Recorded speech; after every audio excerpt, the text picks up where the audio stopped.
Então é necessário colocar lentes mais profundas em nosso psiquismo, na observação.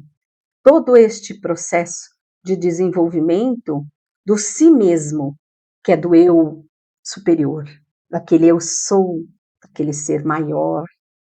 Então, este desenvolvimento chama-se individuação.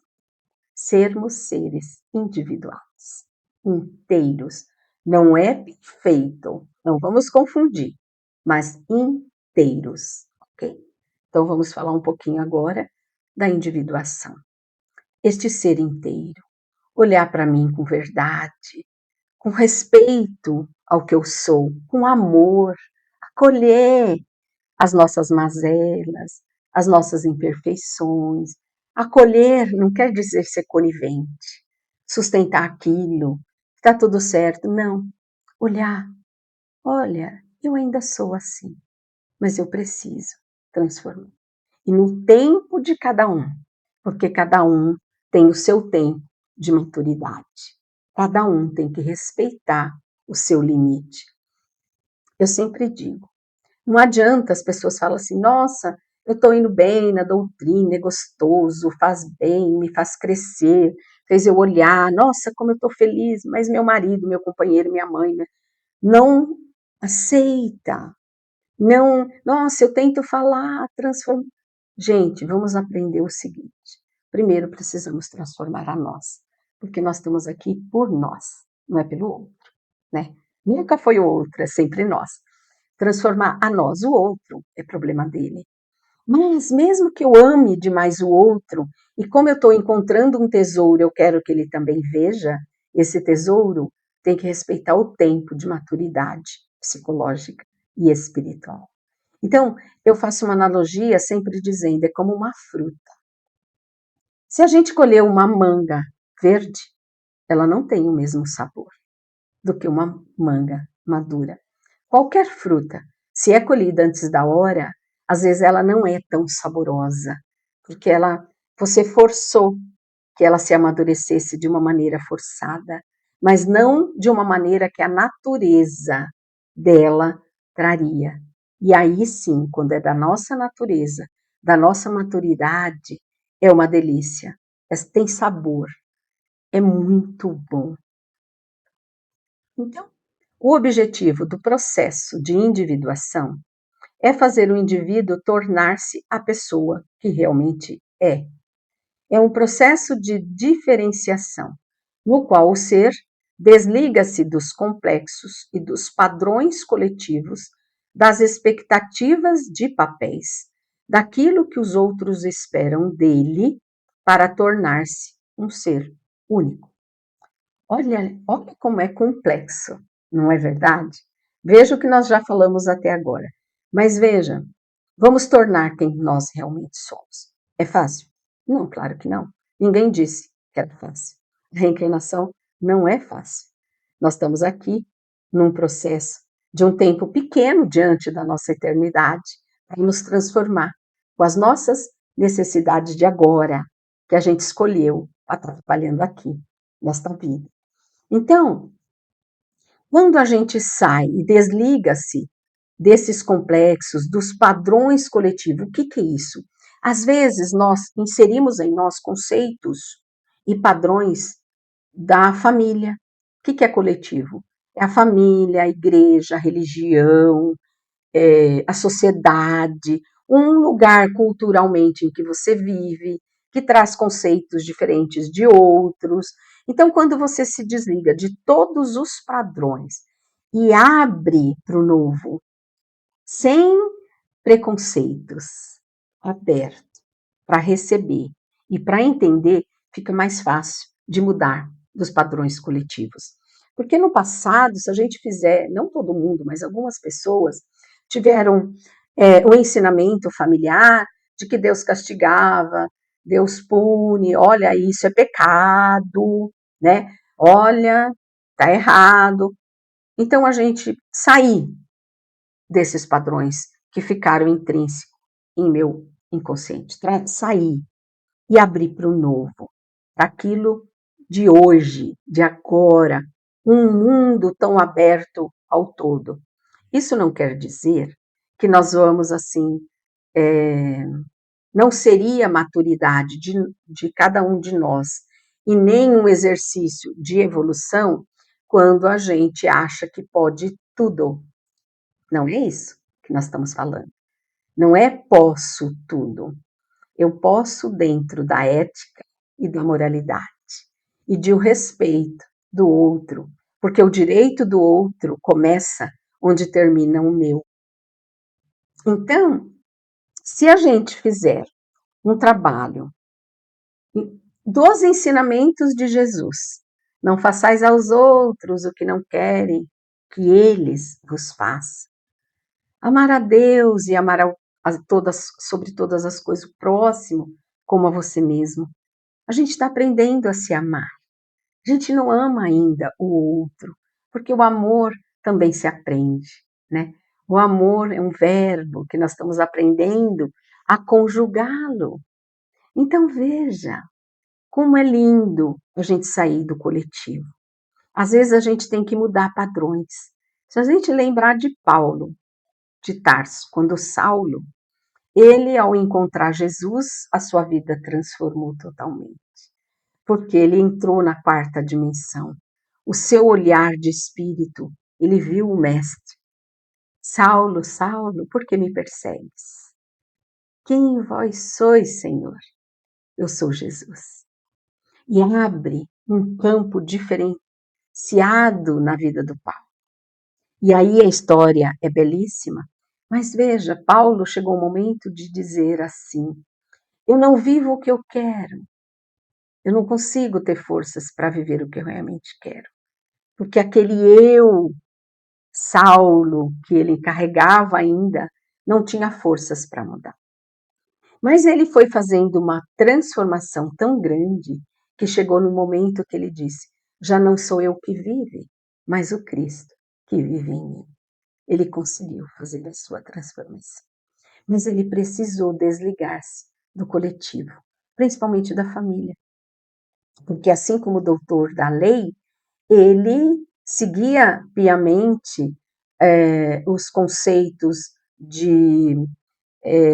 do que ele aprendeu como doutor, da lei, esses conceitos mosaicos, do olho por olho, dente por dente, não aceitar Jesus só como um profeta, mas não como Messias, mas ele mudou quando ele encontrou Jesus. E aí ele se transformou, mas o pai dele não, a família dele não. E não tinha obrigação de se transformar, porque o processo de evolução era dele, não era da família ainda. E ele saiu, porque o pai disse: nossa, mas você vai me decepcionar assim? E não deu muito acolhimento, deu um pouquinho lá de dinheiro. E Saulo, até então, começou a ser um tecelão na entrada da cidade, onde ele começou a ganhar o seu próprio sustento. E a família era rica, abastada, mas não. Ele teve que fazer essa transformação de vários âmbitos, mas ele se desligou da família. Assim como Francisco, que saiu do coletivo, e muitos outros. Então, é isso, gente, é sair desses padrões, desses ensinamentos que nós tínhamos como arquétipos cristalizados em nossa mente para o novo, porque Deus é amor.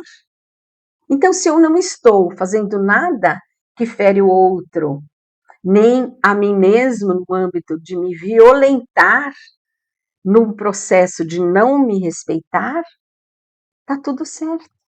Tudo muda o tempo todo.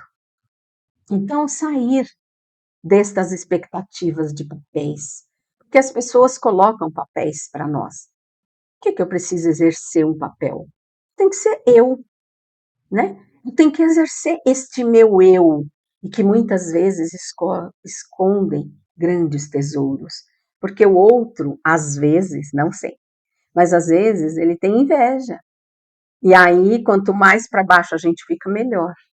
Então, quando eu saio das expectativas do que o outro espera de mim e vou viver a minha verdadeira essência, eu vou ser um ser melhor.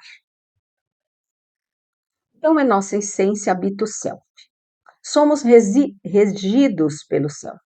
somos regidos por este arquétipo, que é a imagem divina em nós, que quer fazer todo este processo de transformação, mas que ao longo de nossa jornada vai construindo em nossa personalidade complexos, que se transformam em sombra densa. Por que que o self, ele é um arquétipo, a imagem de Deus, mas neste processo de transformação na nossa vida, nós vamos construindo os complexos, justamente porque é aquilo que eu quero parecer e não o que eu sou. Então, quando eu posso desconstruir tudo isso e olhar para a minha verdadeira essência. E é este conhecimento que a Joana lutou muito para trazer para todos nós, para que a gente faça esta transformação, para que a gente diminua essa sombra densa. Na verdade, não é diminuir, é fazer com que ela se ilumine e que tudo isso que está ali nesta sombra, volumando essa densidade, ela se ilumine e ela traga para a consciência mais conceitos, mais renovação. Então, a individuação não é regida pelo ego, mas concretiza-se através dele. Por quê? Porque a individuação é o eu superior. É aquilo que eu realmente sou. É aquilo que eu realmente preciso aparar as minhas arestas e viver a verdade absoluta da essência divina que eu sou. E quem que dá essa base? O self, que é o arquétipo de Deus, que nos impulsiona a ter as potencialidades divinas que estão em mim. Então, mas como ele se concretiza? Pelo ego. Por quê? Porque o ego, nesta roupagem aqui na Terra, neste momento, ele que autoriza o que entra e o que sai da consciência. Com tudo que entra na consciência é necessário passar pelo ego. E aí, como eu faço isso? Identificando esta nosso eu pequeno, que eu preciso ser aquilo que eu não sou. Por que que eu preciso viver estes papéis, se eu não quero viver estes papéis? E eu vou trazendo para minha consciência, passando sim pelo ego, mas eu vou me conscientizando de uma maneira racional e emocional, mas de um emocional libertador e não perturbador. Então a meta não é ser perfeito. Imagina, o planeta não é perfeito. E não é isso que a Joana veio trazer, que vocês sejam perfeitos, como perfeito é o nosso Pai. Vão ser perfeitos, não é agora, vai demorar ainda muito tempo. Mas neste momento atual da transição do planeta para a regeneração, é necessário que a gente se liberte desse morbo psíquico denso, dessas relações que nos puxam para baixo, deste conceito que eu tenho que parecer o que o outro quer que eu seja. Não, eu tenho que viver a minha personalidade, a minha individuação inteira. O que eu nasci para ser, o que eu sou verdadeiramente. Eu sou um ser divino, mas perfeito ainda não, porque o planeta nem será perfeito ainda. Ele tem que passar por toda a regeneração, para depois sim começar a caminhar por um mundo mais feliz, né? Não é um mundo celestial ainda, mas é mais feliz. Então, a meta não é ser perfeito, e sim ser inteiro. Isto significa um conhecimento de todos os aspectos da personalidade, até as características que não desejamos em nós e que reprovamos. Olha que difícil. Então, quando eu identifico algo que eu não gosto em mim, eu olhar para aquilo. E aí eu entender que eu não gosto em mim. Que isso? Que eu tenho que mudar? Que eu tenho que mudar para me aceitar mais, para me sentir melhor, para que eu seja mais verdadeiro comigo mesmo. O que eu preciso transformar é tornar-se autoconsciente, trazer para a consciência, ser a pessoa que nascemos para ser. Esta era a proposta de Jung. A individuação é um processo que se dá naturalmente ao longo das reencarnações. Mas se eu tenho um conhecimento mais maduro, como nós estamos aqui estudando e fazendo, é mais rápido. Não que aquele outro que não estude, que não participa, ele não vai se transformar. Vai. Mas a sua jornada vai ser mais demorada. Porque é devagarzinho e muitas vezes é necessário passar pela dor para transformar. É necessário.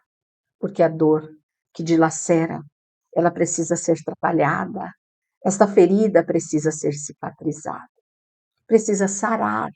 A gente precisa fazer a cura para se mudar, para transformar. E quando eu tenho este conhecimento, é mais rápido, porque eu vou trabalhando no meu tempo, autoconsciência, ser um ser mais consciente do que eu sou, das minhas potencialidades, daquilo que eu nasci para ser. Então, quando vamos reencarnando em culturas diferentes, em sexos diferentes, em posições diferenciadas, vamos adquirindo características e desenvolvendo em nós as potencialidades. E desta forma, vamos tirando o véu da sombra, que faz parte da nossa natureza. Assim vamos nos individualizando. Olha que lindo! Nosso processo evolutivo, a doutrina nos ensina, através de Kardec, que nós passamos por vários tipos de vivências, ora no poder, ora com dinheiro, ora sem dinheiro, tudo em culturas diferentes, em famílias diferentes. Ora nascemos em berços de ouro, ora não. Tudo isso é as necessidades que nós temos que viver, que foram preparadas pelos responsáveis das reencarnações, em que o nosso mentor, as equipes espirituais preparam e a gente só tem de posse na consciência de uma parte do que eu sou, de uma parte, e não de toda a minha potencialidade. Então veja como é lindo tudo isso. E ao vivenciar características diferentes, culturas diferentes, sexos diferentes, nós vamos tirando este véu e vamos vivendo a nossa verdadeira essência, num aprendizado, num arcabouço tão mais profundo, arquivando em nós coisas que vai nos dar a vontade de viver cada vez mais, mas principalmente libertando desta sombra densa dos nossos medos, dos nossos complexos, das nossas aflições, das nossas fobias e vivendo mais leve, sem carregar tanto peso nesta caminhada. Então, graças à conquista, a esta conquista, ou seja, da consciência de todas essas potencialidades, é possível separar a personalidade individual do coletivo, adquirindo-se consciência e responsabilidade social e humana pelo coletivo. E aí, olha só, a gente não vai ser mais pessoas conduzidas pela manada, pelo que o outro determina para mim. Eu vou ser o seu diferente. Eu não vou seguir aquilo que a mídia coloca, aquilo que as brigas políticas me traz. Eu vou seguir o que eu realmente sou. Eu vou ser melhor, porque eu vou estar trazendo a potencialidades do divino que está em mim. Eu vou viver saindo desta personalidade coletiva para minha individuação. Eu, só eu. Este eu sou, este si mesmo, este ser superior, com a responsabilidade social e humana pelo coletivo. O que vem a ser isso? Veja, quando eu fizer as minhas escolhas, quando a gente está numa maturidade espiritual mais profunda, eu vou ver assim, se eu fizer tal ou qual coisa que é bom para mim, mas é bom para o coletivo, Eu não estou afetando a coletividade? Eu não estou afetando a natureza com essas minhas escolhas? Eu não estou afetando o planeta? E estas indagações, elas é de muita importância, porque as minhas escolhas vai ser assim. Isto é bom para mim, mas não é bom para o todo. Se não é bom para o todo, olha como eu mudei o meu conceito de amor, porque eu estou amando o coletivo, porque eu não me transformo sozinho. E a beleza da transformação está aí, porque quando eu ilumino o coletivo de outras consciências com potencialidades mais profundas. E aí eu penso no outro, eu penso na coletividade ao fazer as minhas escolhas. E aí eu estou me transformando num ser melhor, num ser, não digo crístico, mas eu vou seguir aqueles ensinamentos que Jesus deixou para todos nós. Ele sim é o nosso modelo e o guia da humanidade. Ele é amor. Então vamos segurar na mão dele e saber que nós estamos com ele, protegidas e amparados em nosso dia a dia. Muito obrigada a todos e até o nosso próximo encontro. Que Jesus abençoe. Gratidão.